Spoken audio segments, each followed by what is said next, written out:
Come in. Welcome. I'm E.G. Marshall. Welcome to another hour of mystery and suspense, to a terrifying battle of wits. Our play poses a dilemma you have never faced, or are likely to face in your lifetime. Whether to commit the murder in your heart when your mind tells you to restrain yourself. Listen to what happened to one man, Thomas Drake, who did face that dilemma, and what he did about it. Professor Mallory, if you're a friend of Emery's, you've got to tell him to stay away from my wife. Really now, Drake, I don't like to interfere in the personal life of faculty. You must. You must tell him, or I won't be responsible. I don't want to kill him, but I don't trust myself. Come now, Drake. Sensible people don't solve their marital problems like that. With murder.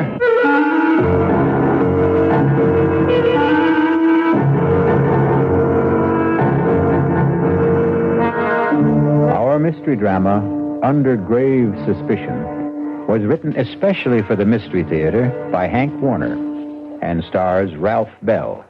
It is sponsored in part by Anheuser-Busch Incorporated, brewers of Budweiser, and by the Kellogg Company, makers of Kellogg's Special K cereal. I'll be back shortly with Act One.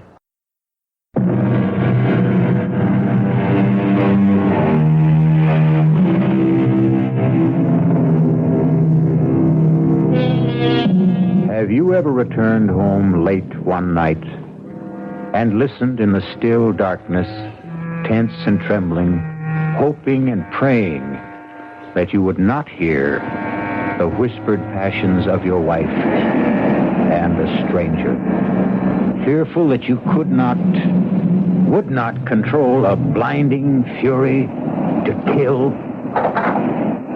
That man getting out of the car on that dark dead-end road on the windswept bluff overlooking the desolate Long Island Sound beach, hurrying by cloud-veiled moonlight down the winding footpath through the scrub pines and brush to his isolated cottage, is Thomas Drake. Despondent, depressed. I should have telephoned, given her some warning that I'd be home a night earlier. But deep down, I had the feeling that I still couldn't trust her. And I had to find out. I hurried towards her cottage, wondering why there were no lights on. Wondering whether she was asleep, alone, or with. I walked around from the back of the house, across the gravel mound, toward the waterside porch steps, not caring whether the crunch of my footsteps could be heard inside. The only other sound was my pounding heart and the surf washing the loose gravel off the berm. The half-moon slipped behind a bank of black clouds, and in the darkness, I tripped over the shovel, left lying on the gravel. I kicked it away. I went up the porch steps to the front door. I tried it. It was not locked. I stepped inside and listened. I called out, "Marianne!" The bedroom door was closed. I opened the door. I stabbed at the light wall switch. The ceiling flooded. An empty made-up bed. I went to the kitchen. Turned on the light. It was swept and tidy. The counter, the sink, the stovetop, bare and dry. Not a trace of food particles. No lingering cooking odors. The dish mop, dish towel, bone dry. I needed a drink to calm down. I reached for the bottle of bourbon in the kitchen cabinet. Poured myself a stiff one. Wondering where she was. The drink only added fuel to my slow burn. I flushed with waves of anger. I had to get out in the air to think. I put out the house lights, carried the bottle and the glass to the porch, and settled down to wait. The cool onshore wind on my face. The moon playing hide and seek with the dark clouds. The lights of Connecticut blinking across 10 miles of black water. The old field light alternating beams of green and red. It was restful. But as I nursed the bourbon, I couldn't altogether get her out of my mind. My thoughts wandering back in time, wondering if she'd left me or would, once again, like the first time, before we were married. And were living together in my apartment on Manhattan's swinging east side. Two modern, sensible singles, willing to give it a try.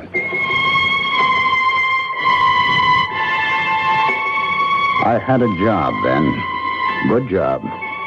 I was a vice president with electronics engineering. I got home that night. It was Friday night, about 8 o'clock. And as I let myself in...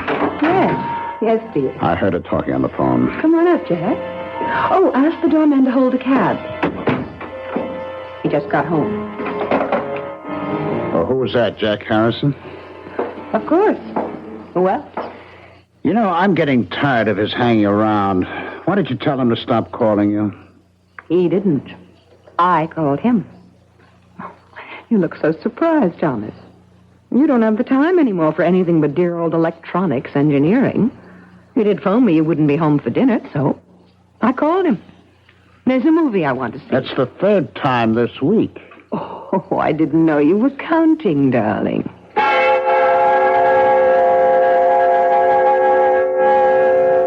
I waited that night, watching television, dozing fitfully.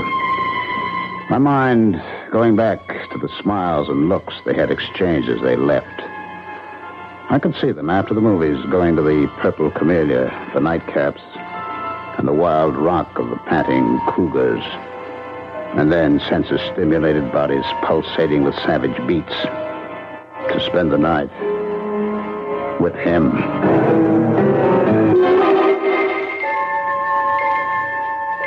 I was awakened from my sleep in the chair by the buzzing TV set.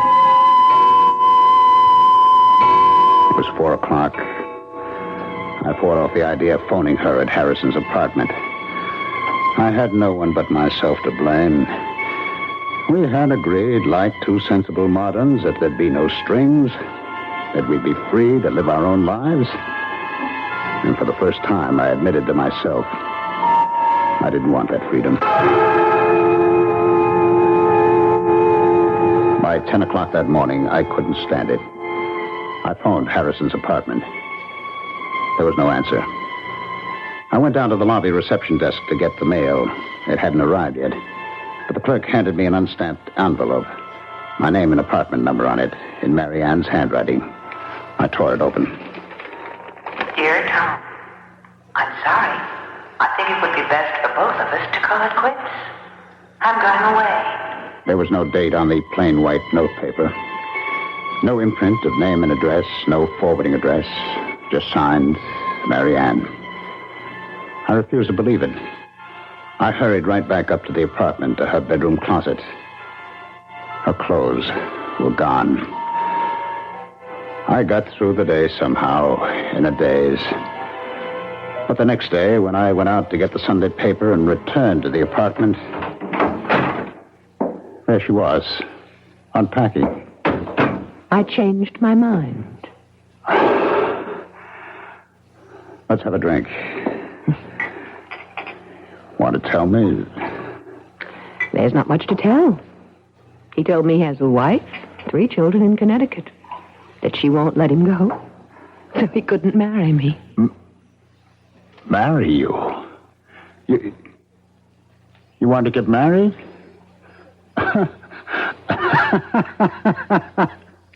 Is that all? You wanted to get married? Will you marry me? Yes.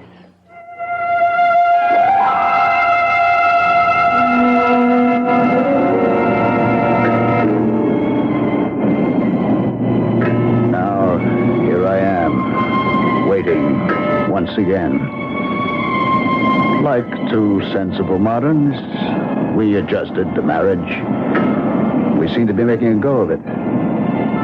Until I lost my job and the cutbacks of government contracts. We subleased the apartment, moved to the cottage to make the rounds of electronic firms on Long Island. I sat there on the porch, waiting once again, looking up and down the beach. And suddenly I saw a flashlight about 100 yards down the beach. It moved around, but it did not advance. And then it went out. I listened. The crunch of footsteps on gravel, carried by the wind, grew louder. I could make out the silhouettes of a man and a fishing rod on his shoulder. He was alone, hugging the waterline. As he came abreast, I called out, "Any luck?" It was Professor Mallory of the State University Marine Laboratory at nearby Flax Pond. Oh, not a thing. I was hoping to pick up a striper. Line got snarled and the reel too tangled to bother with tonight. Well, I'm just having a nightcap. You join me, Professor? Yeah, I could stand one short one. Getting a bit nippy. We talked. He sipped his whiskey. I don't know how many I had. He talked about projects at the Marine Lab, the need for more state funds for research on wetlands, water pollution, erosion. He knew I was trying to get relocated, had given me a letter to an executive at the Grumman plant. Hear anything from Grumman? No, not a thing. I've about exhausted the job possibilities on Long Island. I spent yesterday and today in New England. Well, thanks for the drink. I'm sure the job market will open up. Say hello to Mrs. Drake. Thanks again. Dr. Mallory. Yes? Would you do me a favor? Favor?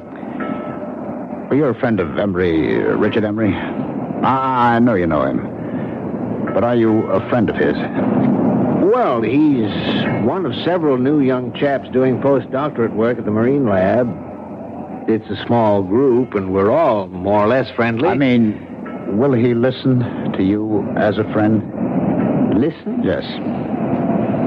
Tell him to stay away from my wife. Well, Emery? Your wife? That's right. Don't ask me how I know. Little things I know. I come home tonight. She's not home. I know. Well, it's a rather personal matter. I don't feel I have the right to meddle in the personal affairs of a faculty member. If he doesn't, I'll kill him. Now, Drake, don't talk like that. Sensible people don't solve such problems like that. That's what I always thought, but now... Look, Drake, if you don't mind my giving you some advice, why don't you just get a divorce? Or a separation? You just tell Emery to stay away from her. You must tell her, Mallory. You must. I don't want to kill him, but I'm afraid. There'll be a breaking point. You tell him, Mallory, tell him. If you don't, you'll share the responsibility. Now, Tom, you're overwrought. You'll feel better in the morning. All right, I'll talk to Emery. Thanks. Good night, Tom.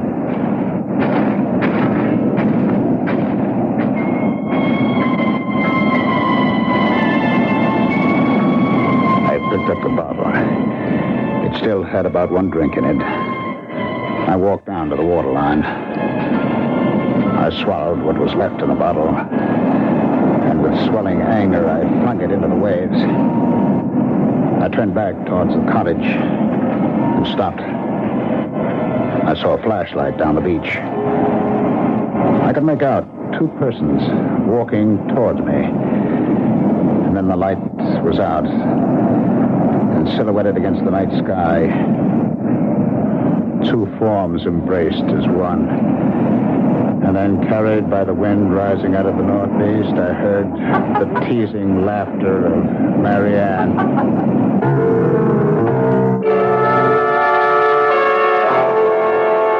Well, there may be laughter in the wind, but for poor Tom, this is no time for levity. Wonder whether he knows that it's an ill wind and will blow him no good.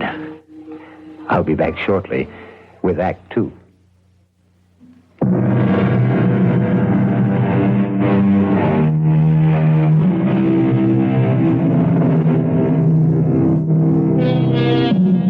Now, what's a fella to do? Poor Tom Drake is in the dark and all at sea, wondering where he ought to be or not to be. But let's not blow the man down. Just lend me your ears, and we'll listen. Their embrace in the dark was brief, and they started walking towards the cottage without using the flashlight. For a split second, I thought of walking towards them for a showdown.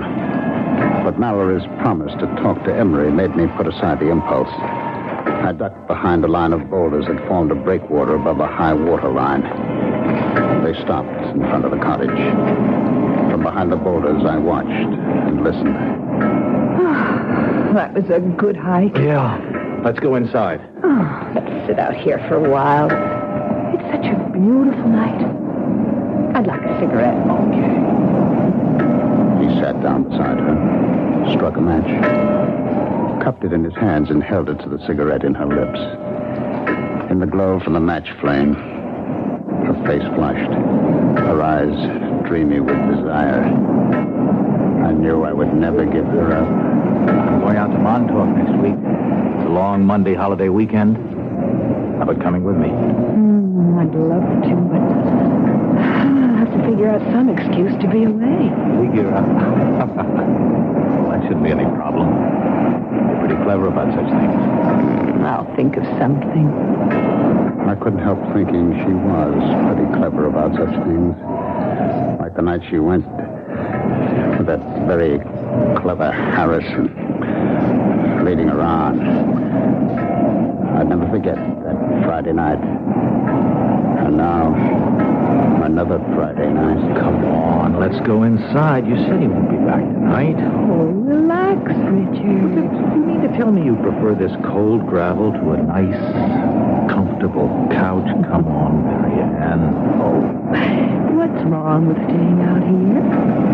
Oh, Mark Hyam was content with a jug of wine, a loaf of bread beneath a bough. Oh, not bad. Not bad. The laughter broke off suddenly. I saw the glowing tips of two flipped cigarettes.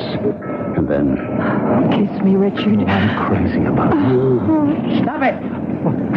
Stop it! Tom! What are you... Marianne, go inside. Go inside, I tell you. Now, wait a minute. Why? If you have anything to say, you can say it here in front of Richard. Go inside. Let go of my Now, arm. listen, you leave her alone. Let go of her. He broke my grip on her arm and pushed me away. His shove made me slip to my knees. I came up swinging at his face. I missed. He pinned my arms from behind. Now, listen. What's the matter with you? Are you crazy? I broke out of his grip, stepped back from him, and fell across the shovel. I grabbed the handle, jumped up. No! And swung at Emery. Too late for me to stop the swing. No! As she rushed in between us, the sharp edge of the shovel hit her in the back of the head. Oh! Oh, my God. I stood there, holding the shovel, unable to move, my eyes fixed on her face as Emery knelt down over her with the flashlight. I watched her face and prayed she wouldn't die. I trembled with fear and anguish, telling myself this couldn't be. It was a nightmare. Emery turned the flashlight on me, studied my trembling lips, my glazed eyes fixed on Marianne. She's dead. I heard him, but didn't answer. I couldn't take my eyes off her. Drake, did you hear what I said? She's dead. You killed her. You better go in the house and call the police. I looked at him, puzzled. My mind, my eyes, my memory playing tricks on me, wondering who he was. Harrison? Jack Harrison? Mocking me. The night he took her to the movie, telling me we'll be back. What's the matter with you, Drake? Don't you hear me? Call the police. I'll tell them. I'll say it was an accident. She tried to... I don't think you've heard a word I said. I'll call the police myself. Where are you going, Harrison? Call the... Who's Harrison? I'm Emery, Richard Emery. Drake. I'll be right back. Don't turn your back on me. What? He looked back as I swung the shovel, his mouth open, his eyes unbelieving. He went down. I hit him again. He was still, lying on his face. I staggered, gasping for air, my head pounding, thousands of pinpoints of light exploding inside my head. I sank down on the steps of the porch, holding my head in my hands, trying to clear my head, groping to recall, understand what had happened to me, to them. Slowly, the horror of it all returned. Marianne was dead. I turned the other body face up. It was not Harrison. It was Emery.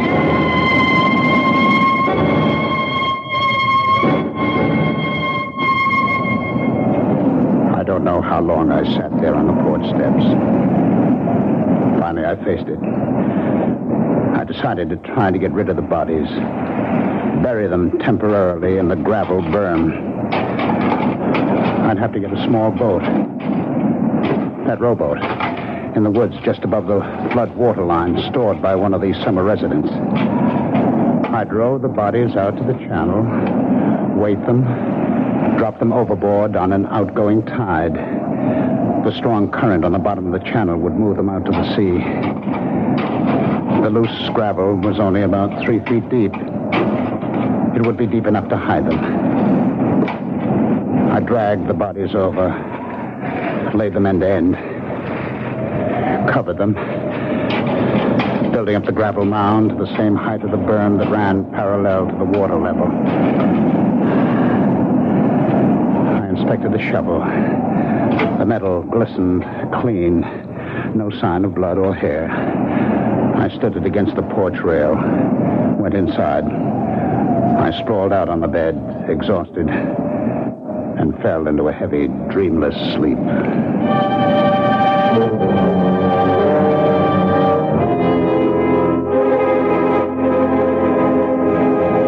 I woke up the next morning about an hour after sunrise. My mind clear, instantly aware of what had happened, what I had done. I jumped off the bed, went to the porch door, looked at the gravel graves on the burn. It looked natural, peaceful, like a cemetery. I knew what I had to do.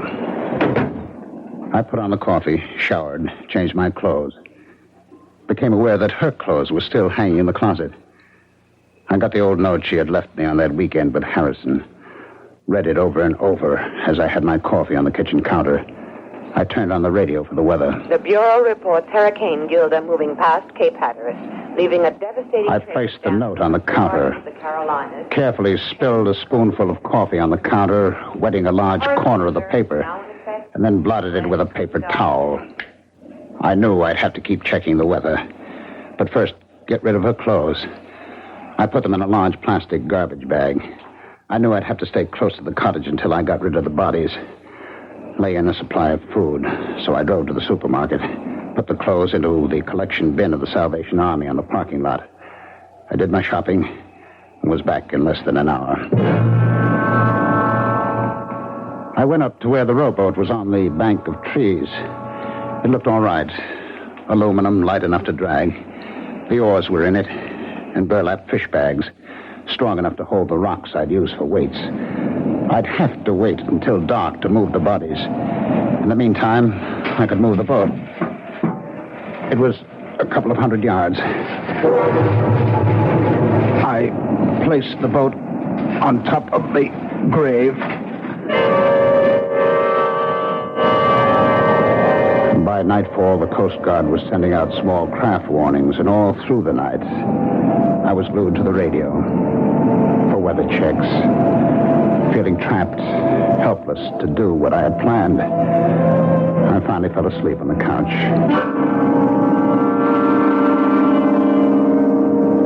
I was awake awakened by the Sunday morning church music and a loud knocking on the porch door. Hey, you in there?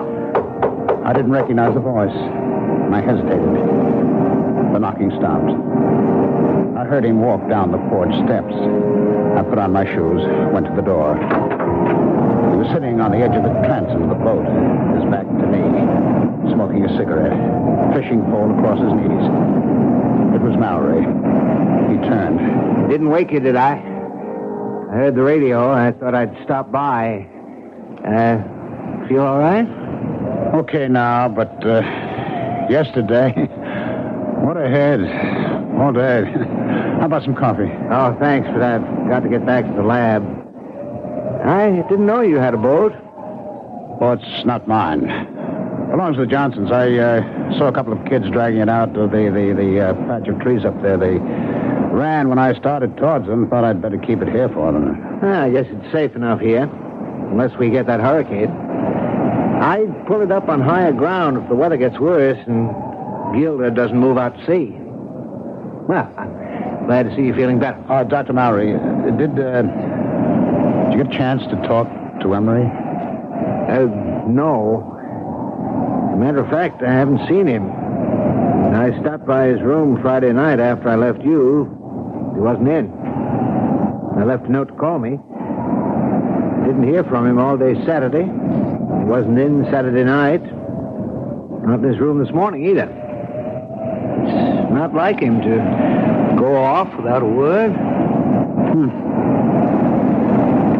I've been thinking over, Dr. Mallory. It's no use talking to Emery. I can't keep it tied to me. She's left me. Oh, did she? I'm sorry. Perhaps the best. Well, she didn't get home Friday night and left me a note. I found it in the kitchen Saturday morning. Is she leaving you for Emery? She didn't say. I see. Uh-huh. Well, I'm sorry, Drake. I really am.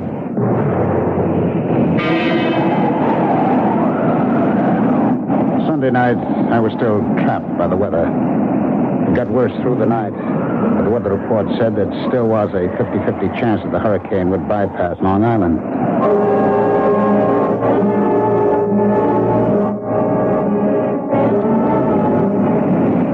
About noon the next day, the wind died down. I stood there by the rowboat, wondering whether I should take the chance in broad daylight. Long Island Sound was still, calm as a lake. I heard a helicopter coming across Crane Neck. Routine patrol of the shore. I could read Suffolk Police. And then Dr. Mallory coming down the beach towards me. I stood there waiting for him. Well, I'm glad I found you home, Drake. I've just been answering more job ads. Yeah, have you heard from Mrs. Drake? A letter, perhaps a phone call? Why, no, I haven't. Well, I'm getting really concerned about Emery. No one at the lab has seen him or heard from him for 3 days. This morning, I looked through his room. His clothes, his suitcases were there. But I can't understand. I was hoping if you'd heard from Mrs. Drake and knew where she was, I'd ask her if she had any idea about where Emery might be. Well, I do have her mother's phone number in Ohio and her sister's in Connecticut. If you don't mind. Do you want to call from here? Thanks, but I'm on my way to the village hall to see Police Chief Raymond. I stood there watching him make his way along the beach to the village hall at the old field lighthouse, wondering just what he'd tell Chief Raymond. Well, you know what they say. The path of gory murder leads but to the grave. What do you suppose will happen to Tom Drake? Will he be like that comedian who murdered people with stolen jokes and was hanged by his wits' end? I'll be back shortly with Act 3.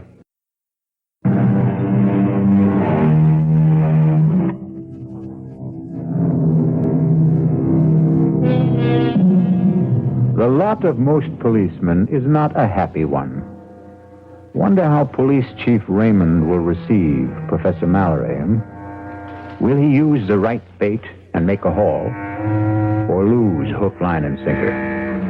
Let's follow our troubled professor and find out. What's this all about? Emma said to tell me it was urgent.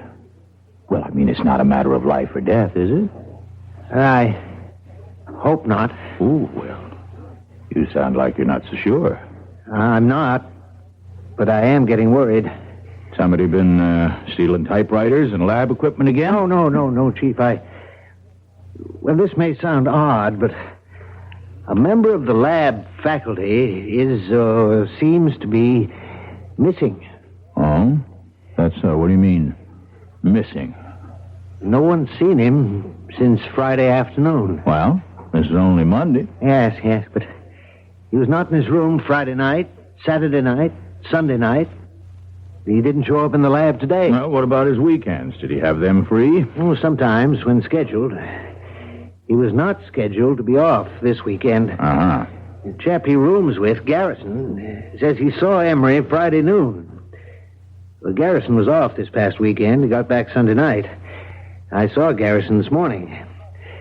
He wasn't surprised or upset over the fact that Emery hadn't spent the night in his room. Mm-hmm. It wasn't the first time. Do you know that cottage the Drakes rented? Yes, I do. It belongs to Howard's. Was that the one? What about it? Well, last Friday night, I was out casting along the beach. On my way back to the lab, Drake invited me to stop for a nightcap on the porch. He'd already had quite a few. I had one drink with him, and he asked me, was I a friend of Emery's? And he asked me, the way he put it, would I do him a favor? Mm-hmm. Go on. What he wanted me to do was for me to tell Emery to stay away from his wife. Now, did he explain that? Did he mean Emery was annoying his wife, or did he mean they were having an affair? Well, my first impression was that it was more or less a dalliance. Well, that's kind of par for the course in this university town, you know. Yes, perhaps, but I told him I'd prefer not to get involved in personal affairs of faculty members. And what'd he say? He said if Emery didn't stay away, he'd kill him. His exact words. Huh? Of course, he was very drunk when he said it.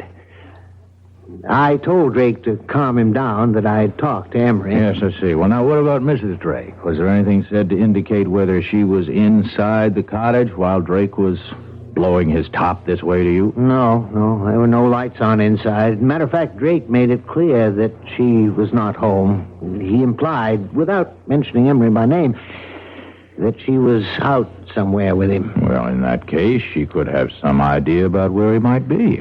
That occurred to me. I went back there yesterday morning with that in mind. And did she? She wasn't there. Drake told me she'd left him. He said she didn't come home at all Friday night. He said he found a note from her in the kitchen Saturday morning. Well, that's quite a coincidence, to say the least. Did the note say she'd gone away with Emery? Well, Drake didn't show me the note, but as much as said there was no mention of Emery. Have you been to the cottage since yesterday? I stopped there on my way here. Drake says he hasn't heard a word from her. No mail, no phone call. Well, I asked him, would she perhaps have gone to her parents' home, to a relative? And he gave me these phone numbers. Oh, yes, let me see that. Ohio and Connecticut. You think we ought to call them? No.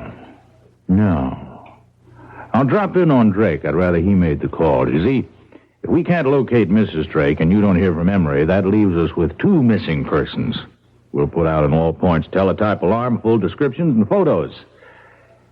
I'll keep you posted, Mallory.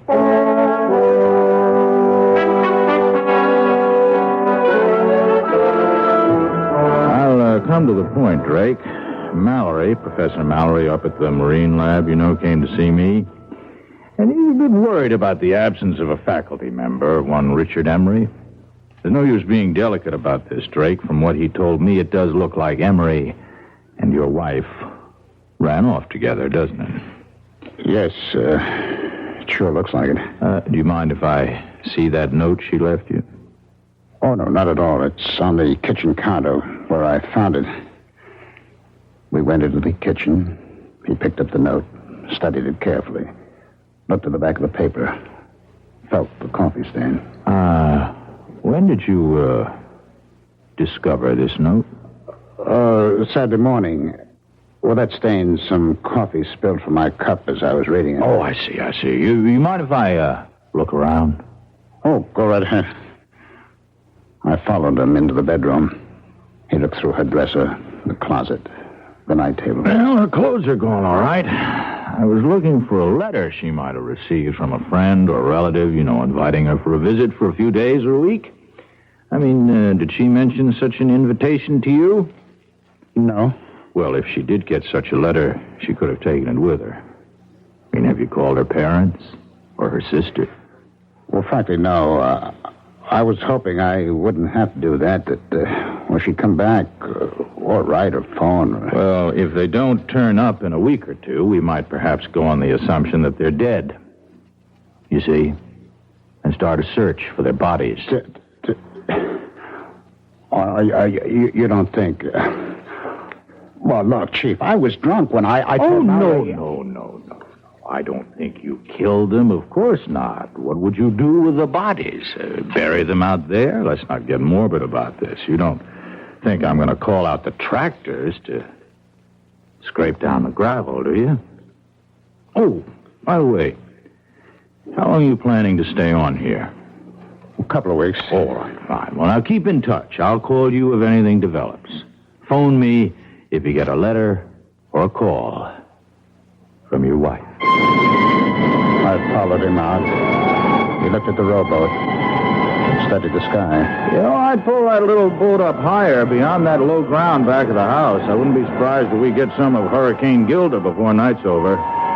Better keep the radio set on the Coast Guard reports. I watched him go down the footpath across the low ground behind the cottage, and then uphill to where his car was parked, top of the bluff. It was not till he was out of sight that I stopped sweating.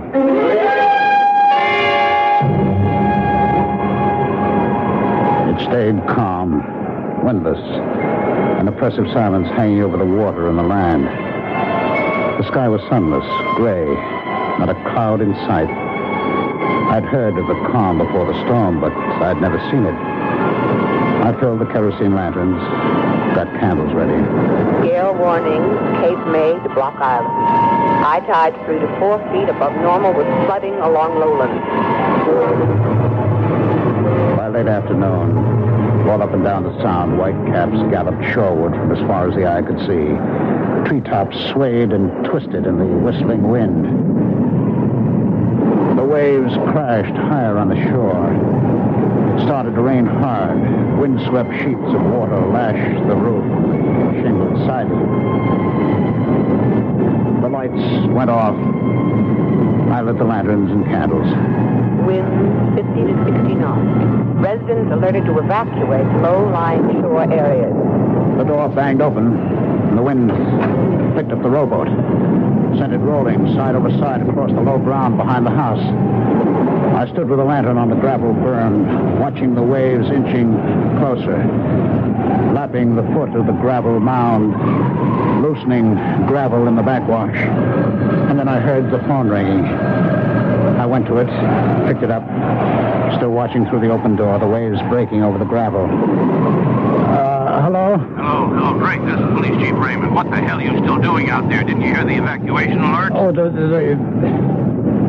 the phone fell out of my hand. I saw waves crashing over the grave and ran out. Now, Drake, you listen to me carefully. There's been a breach in the shore about a quarter mile down the beach. Get the hell out of there. You'll be cut off. You hear me? Are you there? Hello? Hello? All right, look. That idiot.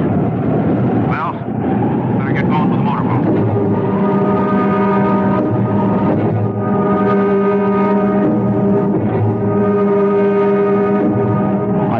I had to keep shoveling on the gravel and sand. As fast as the waves washed it off. But for every shovelful I threw in the grave, the waves washed off too. I lost track of time. I knew I had to keep at it to keep the grave covered.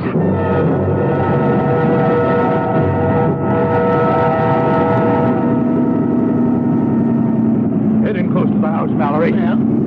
Ray! All right, let's go ashore. Nose it into the bank. You better bring your flag. All right?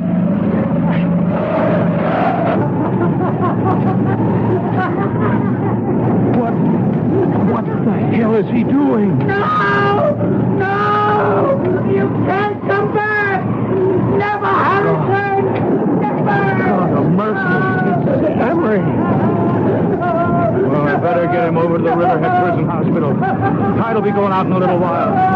Let's put this rope around the ankles and secure it to the porch. Mallory, you stay here till the county police and the coroner get here.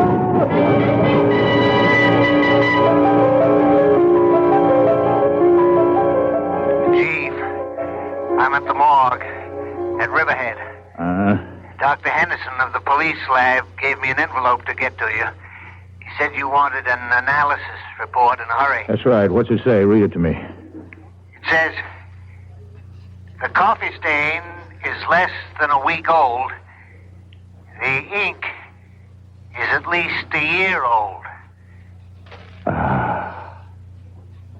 Well, thanks, Mallory. By the way, do me a favor, will you? Leave a note to Highway Superintendent Murphy in the State Office building. And tell him I said, I won't be needing those tractors.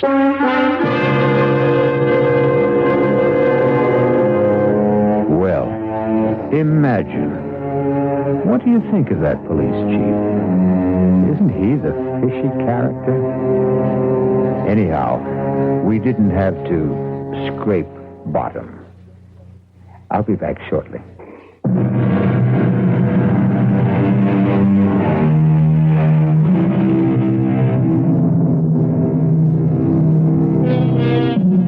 Still in a dilemma?